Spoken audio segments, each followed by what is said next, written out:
नमस्कार दोस्तों, एनजीओ मित्रा के एनजीओ टॉक शो में आपका स्वागत है।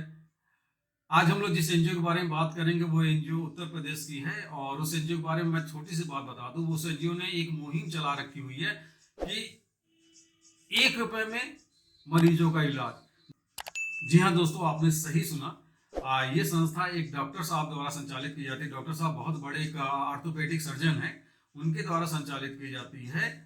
और उन्होंने एक मुहिम चला रखी हुई है कि गरीब जो मरीज हैं या जो मरीज नहीं पे करने की क्षमता रखते, उनके लिए वो मात्र 1 रुपए में उन्होंने एक अस्पताल बनवाया, जहाँ पे 1 रुपए देने पे उन मरीजों को वो सारी सुविधाएं मिलेंगी जो किसी अच्छे अस्पताल में मिलती है। और डॉक्टर साहब ये अस्पताल कैसे चला रहे हैं, किस तरीके से चला रहे हैं, ये सारी बातें जानने के लिए हम लोग अपने एनजीओ टॉक शो के माध्यम से उन डॉक्टर साहब से बात करते हैं और जानते हैं उनकी संस्था के बारे में और उनके द्वारा किए जा रहे इस कार्य के बारे में कि वो ये कार्य कैसे चला रहे हैं और अपनी संस्थान को या अपने अस्पताल को कैसे आगे लेके चल रहे हैं। तो चलिए हम लोग स्वागत करते हैं डॉक्टर साहब का और उनसे ढेर सारी बातें करते हैं और उनके बारे में जानते हैं और उनके द्वारा चलाए जा रहे इस प्रोजेक्ट के बारे में जानते हैं। हाँ डॉक्टर जी सर। साहब। डॉक्टर साहब ये बताइए कि आपने एनजीओ की शुरुआत कब की और इसके पीछे आपका विजन क्या था शुरू करने का? भारत एक कृषि प्रधान देश है। आज भी इसकी अधिकांश जनसंख्या गांव में रहती है। भारत जी विकास के पथ पर आगे बढ़ते हुए अंतरिक्ष में प्रवेश कर चुका, लेकिन अब भी यहाँ ऐसे गांव हैं जो संचार विहीन है। ना वहाँ सड़कें हैं, ना विद्युत का प्रकाश, और ज्ञान की जोत वहाँ भी पहुंची नहीं है। और जी जी। स्वास्थ्य सेवाओं की उपलब्धि उन लोगों के लिए दिवा स्वप्न है। इसके चलते अनेकों शिशु तथा वृद्ध दसवें काल के गाल में समा जाते हैं। हम्म। WHO की रिपोर्ट के अनुसार 64.9 करोड़ लोग भारत के ग्रामीणों में ऐसे रहते हैं जो लाइफ सेविंग ड्रग खरीद पाने की उनका क्षमता नहीं होती है। इसी बात को ध्यान में रखते हुए 5/12/2015 को एक ऐसी ट्रस्ट बनाई जिसका नाम रखा गया डोनेट 1 रुपए। डोनेट 1 रुपए का नाम ये था कि लोग 1 रुपए रोज या 30 रुपया महीना अगर देना शुरू कर दें, ओनली फॉर पूरे उत्तर प्रदेश या पूरे इंडिया से 10,000 लोग 30 रुपया महीना अगर देते हैं तो महीने में 3 लाख, साल में 36 लाख और 5 साल में 1 करोड़ 80 लाख इकट्ठा हो सकता है।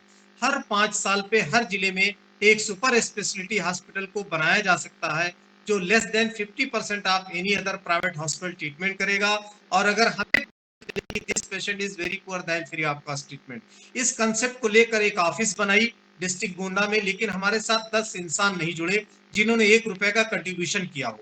तो क्योंकि मुझे ये काम करना था, मेरे अंदर एक जज्बा था, मैंने अपनी प्रैक्टिस से 2016 से 1100 रुपए पर डे निकालना शुरू किया और 2017 में 115/85 की एक लैंड खरीद कर उसमें 25 मार्च 2018 को 25/17 का एक हाल बना के जन सेवा डिस्पेंसरी के नाम से उसकी शुरुआत की, जो आज 32/62 की बिल्डिंग बन के तैयार है, जिसमें 15 डिजीज का इलाज भारत सरकार आयुष मंत्रालय क्वालिटी काउंसिल ऑफ इंडिया द्वारा प्रमाणित भोपाल से, जहां पर रिसर्च सेंटर है, वहां से 15 डिजीज का इलाज फ्री में किया जा रहा डॉक्टर साहब आपने मेरे 3-4 सवालों के जवाब तो एक ही आंसर में दे दिए। है। स्टेप बाय तो स्टेप चलिए इसको। नहीं, जो आपका ये है कॉन्सेप्ट 1 रुपए, इस कॉन्सेप्ट को आपने कैसे सोचा, इससे लोगों को कितनी मदद मिल जा रही है? इसको सोचने के पीछे कारण यही था कि जब भी मैं लोगों को देखता था कि हॉस्पिटल में लोग जा रहे हैं और ये गरीब आदमी जा रहा है जिसके पास पैसे नहीं है और पैसा न होने के चलते वो बीमारी का अपने इलाज नहीं करा पाता है, तो एक जी सपना था कि कुछ ऐसा काम करना चाहिए जिससे उन लोगों तक मदद पहुंच सके जो बहुत ही गरीब हैं, और जो सक्षम लोग हैं उनका इलाज 50% पे होना चाहिए। सक्षम लोगों के लिए 50% पे हैं और जो लोग बहुत गरीब हो 1 रुपए दे के भी इलाज करा सकते हैं। तो आपके हॉस्पिटल में अभी तक कितने पेशेंट्स इसका फायदा ले सके हैं जो 1 रुपए में इलाज कराए हैं? साल में 5,000 पेशेंट हमारे टारगेट होते हैं हर साल। हम्म। तो 5,000 पेशेंट का जो है साल में डाटा हमारे पास है। वहां पर लोगों से कोई फीस नहीं ली जाती, 10 रुपए मात्र डोनेशन लिया जाता है और उस 10 रुपए में उनको जो मेडिसिन दी जाती है, जो इन्वेस्टिगेशन किया जाता है 30%, और जो मेडिसिन दी जाती है, अगर एलोपैथ की मेडिसिन दी जा रही है तो उस पर 20% MRP से लेकर 50% तक उनको रिलीफ दी जाती है मेडिसिन। इससे काफी लोगों को फायदा ही मिल रहा होगा। काफी लोगों को फायदा मिल रहा है। अभी तक आपके साथ फंड वाले कोई भी सोर्सेस, मतलब जैसा आपने कहा कि आप रोज 1100 लगाते हैं, इसके अलावा भी कोई और सोर्सेस भी आपके ऑर्गेनाइजेशन के साथ आए थे कि नहीं आए थे? नहीं, कोई ऑर्गेनाइजेशन अब तक हमसे नहीं जुड़ी है। भारत सरकार से हमारी पूरी उम्मीद थी कि भारत सरकार हमारी इस स्कीम को समझेगी। कई बार हमने भारत सरकार को और आयुष मंत्रालय को और दूसरी चीजें जो लोकल बॉडीज की कम्युनिटी के लोग थे वहां अपनी बातों को हमने बाई मेल भेजा, लेकिन अभी तक वहां से हमें कोई रिस्पांस नहीं मिला।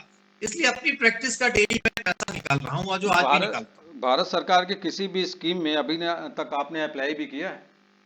अभी तक कोई अप्लाई नहीं किया। जब अप्लाई नहीं किया तो भारत सरकार आपकी मदद कैसे कर पाएगी? भारत सरकार में जो भी हमने स्कीमों में डाला वो रिजेक्ट हो गया। जिन लोगों को दिया उन्होंने उसका गलत उपयोग किया, पैसे भी ले लिए और प्रोजेक्ट को पूरा भी नहीं किया। ये डॉक्टर साहब, एक ये चीज़ें तो एक अलग मैटर है ना। ये देखा जाए तो ये खुद की इनकैपेबिलिटी होती है कि हम चीज़ों को नहीं समझ पाएं और सरकार की योजनाओं का फायदा नहीं ले पाए।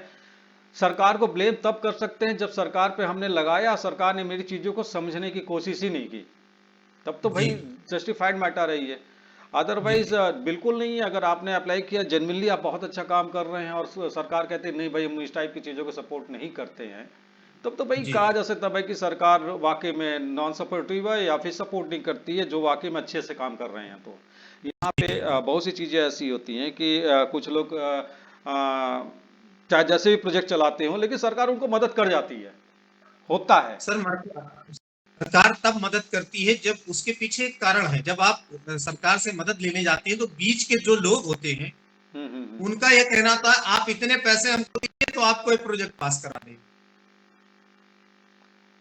ये तो एक ऐसा टॉपिक ना जिसपे न तो कोई टिप्पणी कर सकता है, न कोई कुछ बोल जी जी सकता है। ये चीजें कितनी सही हैं या कितनी गलत हैं, ये जो फेस करते हैं ये वो अच्छी तरह से जानते हैं, या जी जो जी लोग मेरी बातें समझ रहे हैं या सुन रहे हैं वो भी जानते हैं। तो इन चीजों का जी भी तो जी कहीं ना कहीं एक, मतलब इसको भी रिजॉल्व करना पड़ेगा ना। ऐसा तो हो नहीं सकता ना कि अब हमारे पास जिन भी चीजें हैं उसके लिए भी मुझे पेमेंट करना पड़ रहा है, या फिर हमको अंडर टेबल जाना पड़ रहा है, या फिर अननेसेसरी डिमांड को पूरा करना पड़ रहा है। ये कहाँ तक जी जी। जायज है? जैसे अभी अभी जो भारत सरकार की एक स्कीम आई है जिसके तहत ये आया है कि आप को जो है वो 30 से 40 लाख रुपया आपको मिलेगा और उसमें आप प्रोजेक्ट को अपने पेश करिए। तो उससे पहले वो नियर अबाउट 25,000 रुपए या 50,000 रुपए की डिमांड है कि सर वो पैसे आप दीजिए तो आपकी प्रोजेक्ट रिपोर्ट तैयार होगी और प्रोजेक्ट रिपोर्ट तैयार के हम लोग उसको सबमिट करेंगे। अभी चंडीगढ़ की एक कंपनी ने ये फोन किया इस बात को मेरे पास, उन्होंने भेजा भी, उसकी हम्म आगे भी हमारे पास सारी रिकॉर्डिंग है कि हम्म। उन्होंने पैसे मांगे। तो अननेसेसरी जब हम 1 रुपया खुद अपना लगा रहे हैं तो 25,000 हम देके कहां से हम क्या करेंगे। डॉक्टर साहब, मेरी एक आपके साथ एक मैं बात शेयर करना चाहता हूँ। देखिए, अगर आपको इन सारी चीज़ों से तकलीफ पहुँचती है कि गवर्नमेंट से कहीं सपोर्ट नहीं मिल पा रहा है, और ये बहुत गलत बात भी नहीं है। चीज़ें ये लोग देखते भी है, वाकई में इस वजह से बहुत सी एनजीओ काम करना बंद कर दिए या फिर नीचे जा रही हैं या फिर टूट रही हैं। तो इसका निदान क्या हो सकता है, इसके बारे में भी हमें भी सोचना चाहिए ना। अगर मान लीजिए जैसे आप प्रोजेक्ट चला रहे हैं तो आपके पास कुछ और फंड के सोर्सेज आपको क्रिएट करने होंगे, या तो आप पब्लिक से फंड रेज की बात अब ये करिए। पब्लिक से, सर पब्लिक से फंड रेजिंग के बारे में हम अपील कर सकते हैं कि हमारा 1 रुपए का दान किसी की जिंदगी को बचा सकता है। तो बस ये हमने ये एक स्लोगन, जी इसका, इस चैनल का यही एक मकसद है आपको इस चैनल पर लाने का, कि पब्लिक से हम अपील करें कि आपके प्रोजेक्ट को, आपके हॉस्पिटल को, जो आपने मुहिम उठाई है 1 रुपए में इलाज करने की, इसको सपोर्ट करें, खुल के सपोर्ट करें, दिल से सपोर्ट करें। ना कर पाए तो सिर्फ एक चीज कर दे कि आपकी चीजों को दूसरों तक शेयर कर दे, ताकि कोई दूसरे हो सकता हो आपको सपोर्ट कर पाए। यही चीजें हम यस लोग इस सर, प्लेटफॉर्म पे आपके द्वारा एक अपील करवाना चाहते हैं पब्लिक के लिए। जी सर। आप पब्लिक से कहिए डॉक्टर साहब कि अपील बेसिकली आप। यह है कि मैं ये चाहता हूं कि समाज में रहने वाला प्रत्येक व्यक्ति, समाज में रहने वाला प्रत्येक व्यक्ति इस बात को समझे, इस बात को कि मैं भीख मांग मांग कर जो है मैंने अस्पताल को बनाया, लेकिन हमारे साथ एक ऐसी कम्युनिटी जुड़े जिसके अंदर समाज के लिए जो है, समाज के उत्थान के लिए, समाज के अंदर ऐसे लोगों के लिए जो शिक्षा और स्वास्थ्य से वंचित है, उनके लिए सिर्फ 1 रुपए का कंट्रीब्यूशन अगर किसी की हैसियत 100 रुपए की है तो 100 रुपए दे सकता है, किसी की हैसियत 50 रुपए की है तो 50 रुपए कंट्रीब्यूट कर सकता है, किसी की हैसियत 500 रुपए है तो 500 रुपए का कंट्रीब्यूशन कर सकता है।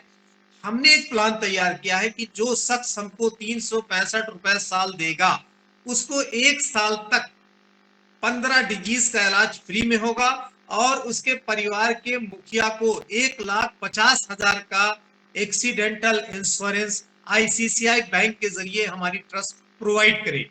क्या बात। तो हमारी भारत की समस्त जनता से अपील है कि वो अपनी कमाई का 365 रुपए 1 साल में या 30 रुपए महीने या 100 रुपए महीने या 50 रुपए का अगर कंट्रीब्यूशन करती है तो हमारे हिंदुस्तान की आबादी नियर अबाउट 1 करोड़ है, हमें 1 अरब है, हमें 1 अरब लोगों से जरूरत नहीं। अगर हमारे साथ 1 लाख लोग जुड़ते हैं और 1 लाख लोग 30 रुपए महीने का कंट्रीब्यूशन करते हैं या 1 रुपए का कंट्रीब्यूशन पर डे के हिसाब से करते हैं तो हमारे पास जो है वो 10 लाख रुपए पर डे आ सकते हैं, महीने में 30 लाख आ सकते हैं, साल में कितने आएंगे? 5 साल में हमारा कंप्यूटर और लैपटॉप और हमारा कैलकुलेटर भी फेल हो जाएगा। बिल्कुल। क्योंकि एक मॉडल मैंने बना के दिखा दिया। जब मैं अकेले एक मॉडल को बना सकता हूं तो हमारे साथ अगर भारत की जनता जुड़ती है जो सिर्फ 1 रुपए का कंट्रीब्यूशन करती है तो हिंदुस्तान का नक्शा बदल सकता है, फिर से हमारा भारत एक सोने की चिड़िया बन सकता है सिर्फ 1 रुपए से।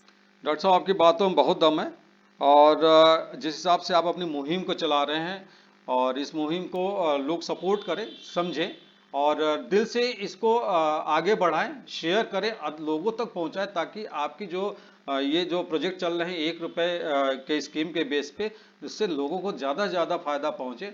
और रही बात अगर किसी के दिमाग में कोई भी कन्फ्यूजन है तो मैं आप लोगों से अपील करना चाहता हूं, अगर किसी के दिमाग में कोई कन्फ्यूजन है तो डॉक्टर साहब के अस्पताल का, डॉक्टर साहब के संस्थान का, उनकी एनजीओ का, उनका पर्सनल, ये सारी डिटेल्स आप इस वीडियो के लास्ट में पा जाएंगे जहां पे सारी चीज़ें दिखेंगी। और साथ में मैं आपको डॉक्टर साहब के अस्पताल के बारे में भी दिखा दे रहा हूं, उनके वीडियो दिखा दे रहा हूं, उनकी फ़ोटोज़ दिखा दे रहा हूं कि जहां पे जैसे लोगों का इलाज हो रहा है या लोगों को फ़ायदा हो रहा है और कितने लोग इसका लाभ ले रहे हैं और क्या इनका प्रोजेक्ट के मेन जो पॉइंट्स है वो किस टाइप से या क्या कैटेगरी उन्होंने डिफाइन की हुई है, जिस टाइप के लोगों के कैटेगरी में आते हैं और लोगों का वहाँ पे इलाज होता है।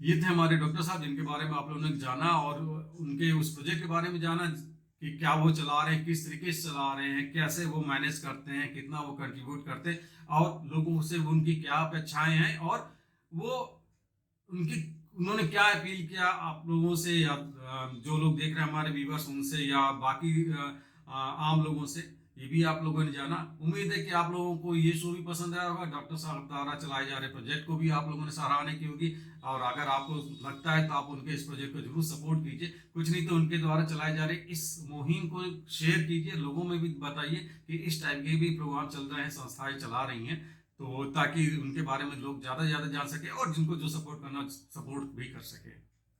उम्मीद है एनजीओ टॉक शो आपको पसंद आया होगा। अगर पसंद आता है तो आप लोग इस चैनल को जरूर सब्सक्राइब कीजिए, लाइक भी कीजिए, शेयर भी कीजिए और साथ में बेल आइकन दबा दीजिए ताकि नई आने वाली वीडियोस के बारे में आपको तुरंत इंफॉर्मेशन मिल जाए। इसी के साथ नमस्कार, जय हिंद।